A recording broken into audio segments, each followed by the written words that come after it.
تقریباً 50 سالوں کے دوران میں لکھی گئی۔ مقدس متی نے لکھا اس کو، اور یہ سال 80 یا 90 جب یسوع مسیح کے جانے کے بعد دنیا نئی راہوں پر چلنے لگی، تو ایسی خواہش تھی کہ مسیحی جماعت جو ہے وہ ایک نئی دنیا جو ہے وہ بسائے، لیکن ایسا ہوا نہیں۔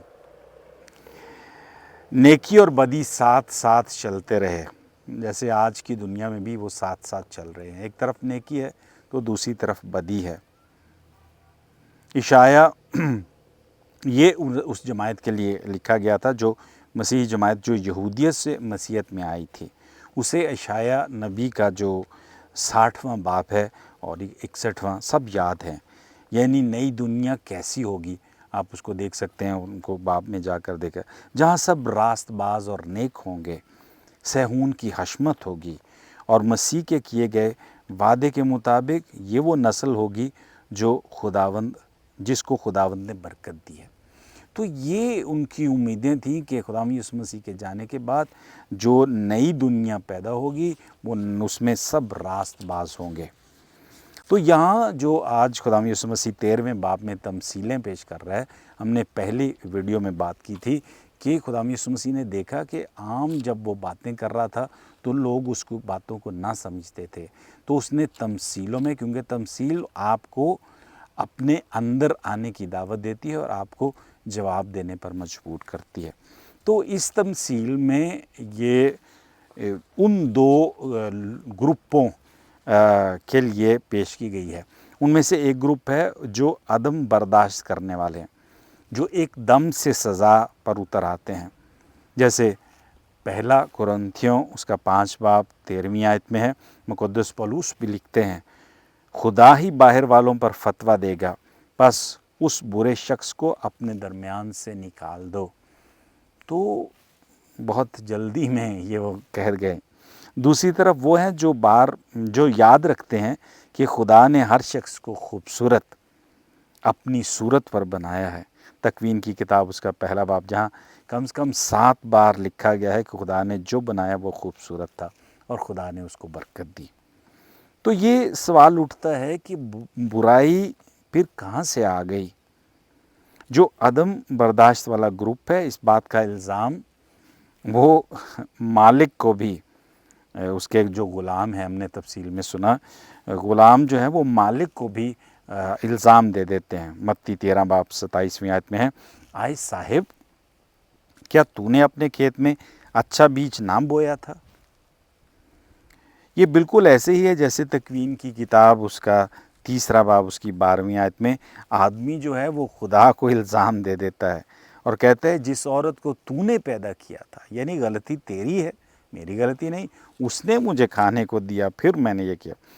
تو یہ جو عدم برداشت والا گروپ ہے خدا پر الزام تراشی تو کرتا ہی ہے، ساتھ میں ان لوگوں کو جڑ سے اکھاڑ دینے کی بات بھی کرتا ہے۔ جیسے یہ جو غلام تھے وہ کہتے تھے کہ ہم جا کر اس کو اکھاڑ دیتے ہیں، جا اس کو نکال دیتے ہیں۔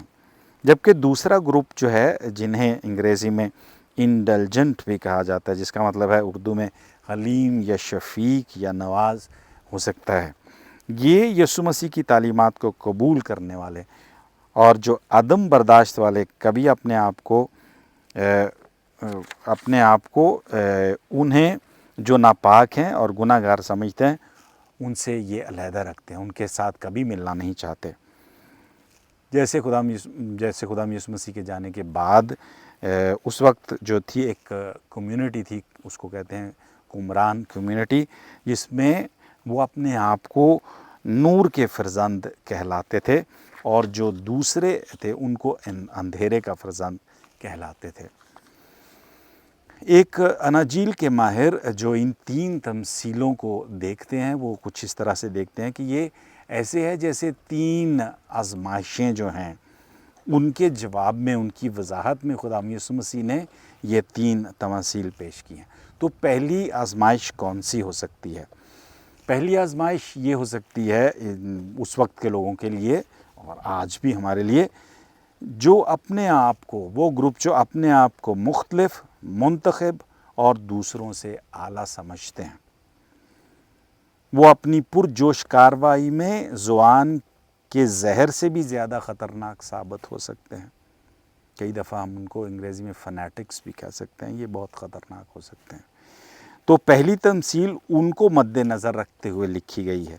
یہ مقدس متی کے دور میں مسیحی جماعت کے لیے خطرناک تھی، اس لیے ان کو سمجھانے کے لیے یہ مثال پیش کی جاتی ہے، اور ہم بھی اس آزمائش میں پڑھ سکتے ہیں کہ اپنے آپ کو دوسروں سے اعلیٰ بہتر سمجھیں۔ دوسری آزمائش جو ہے وہ دوسری جو تمثیل ہے اس کے حوالے سے، اس تمثیل میں رائی کے دانے کی بات کی گئی ہے۔ اسے ہم عظمت کے جنون کی تمثیل بھی کہہ سکتے ہیں، یعنی بڑا پن۔ یہ ہم نے یہ جو خیال لیا گیا ہے وہ حزقیل نبی کی کتاب اس کا 17واں باب ہے، جہاں بڑے عقاب، اس کے بڑے پنکھ اور اس کا اونچا پہاڑ، اونچی بلند ڈالیاں، عالیشان دیوار، یہ سب علامتیں استعمال کی گئی ہیں۔ جبکہ خدا یسوع مسیح کہتا ہے کہ آسمان کی بادشاہی چھوٹے سے بیج کی مانند ہے جو چھپ کر بغیر دکھاوے کے کام کرتا ہے۔ یہ بیج مر کر اپنے آپ کو پھل کی صورت میں پھر ظاہر کرتا ہے۔ اور پھر جو تیسری آزمائش ہے، اور وہ جو تیسری جو عورت جو ہے وہ خمیر جو ہے وہ آٹے میں ملاتی ہے، یہ آزمائش ہے حوصلہ شکنی کی آزمائش، جسے مقدس متی 9 باب اس کی 38ویں آیت میں کہتے ہیں، فصل تو بہت ہے لیکن مزدور تھوڑے ہیں۔ آسمان کی بادشاہی کی بہت ضرورت ہے، یعنی اس دنیا کی جہاں پر امن و انصاف ہو، لوگوں میں آپس میں پیار ہو، اس کی بہت ضرورت ہے، اور اس میں کام کرنے والے بہت کم لوگ ہیں، اور اس لیے جو کام کرتے ہیں تو کئی دفعہ ان کو آزمائش آ سکتی ہے کہ وہ حوصلہ شکنی، مطلب وہ یہ چھوڑ دیں، اپنی ہمت چھوڑ دیں کہ یہ اتنا کام زیادہ ہے کہ ہم اس کو نہیں کر سکتے۔ تو یہ خمیر کی مثال جو ہے وہ ہمیں یاد دلاتی ہے، اور یہ جو خمیر تھا وہ 3 جو اس کا وہ جو پیمانہ بتایا گیا ہے وہ کم سے کم 40 کلو آٹا جو تھا، کافی مقدار ہوتی ہے، اس میں جو 3 چٹکیاں جو ہیں، جو 1 چٹکی خمیر ہے وہ کافی ہوتا ہے۔ یہ اندر ہی اندر کام کرتا ہے، چھپ کر، اور دوسروں کے ساتھ رہ کر اندر سے اپنا اثر دکھاتا ہے۔ اور یہاں ایک بات ضروری ہے کہ تم اپنے ضمیر کو سونے نہ دینا، ورنہ دشمن برائی بو دے گا۔ اصل میں یہ دشمن ہمارے اندر ہی ہے۔ جب ہمارا ضمیر سو جاتا ہے تو وہ دشمن اندر سے ہی جاگ جاتا ہے۔ جیسے ہم بالوں میں تیل نہ لگائیں تو خشکی خود بخود آ ہی جاتی ہے۔ پھر جو علامتیں ہیں، آگ کی بھٹی، رونا، دانتوں کا بجنا، یہ علامت ہنوک کی کتاب جو بائبل مقدس میں شامل نہیں کی گئی، وہاں سے مکاشفائی علامتوں کے طور پر ان کو پیش کیا گیا ہے، جو اس دور میں عام طور پر لوگوں کے سامنے پیش کی جاتی تھی، استعمال کی جاتی تھی۔